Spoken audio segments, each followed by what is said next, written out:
கர்த்தருடைய நாமத்துக்கு மகிமையுண்டாவதாக. இன்றைய வார்த்தை எரேமியா 20:11. கர்த்தரோ பயங்கரமான பராக்கிரமசாலியாய் என்னோடு இருக்கிறார். எத்தனை பேர் நம்புறீங்க?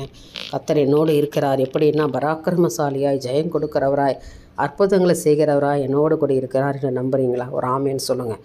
அதனால் உங்களை துன்பப்படுத்துகிறவர், ஆகையால் என்னை துன்பப்படுத்துகிறவர்கள் மேற்கொள்ளாமல் இடறுவார்கள். என்னை யாரெல்லாம் கஷ்டப்படுத்திக்கிட்டு இருக்காங்களோ அவங்களாம் இனிமேல் மேற்கொள்ள முடியாது. என்னை மேற்கொண்டு அவங்க எதுவும் செய்ய முடியாது. ஏன்னா கர்த்தர் என்னோடு கூட பராக்கிரமசாலியாக இருக்கிறார். ஆனால் அவர்களெல்லாம் என்ன செய்வாங்க? இடறி விழுவார்கள், இடறுவார்கள்.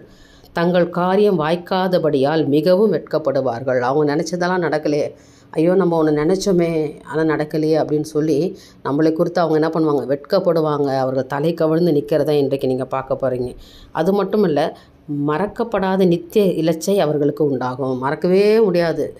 ஐயோ இப்படி நடந்துருச்சே, நான் இப்படியெல்லாம் அவங்கள துன்பப்படுத்தலாம், கஷ்டப்படுத்தலாம் நினச்சேனே அப்படின்னு சொல்லி இன்றைக்கி சத்துரு உங்கள் முன்னாடி கவிழ்ந்து விழுகிறத நீங்கள் பார்க்க போகிறீங்க. ஏனென்றால் ஆண்டவர் உங்களோட பராக்கிரமசாலியாக இருக்கிறார். நிச்சயமாக தேவனுடைய கரம் இந்த நாளில் உங்களிருந்து வழி நடத்தும்.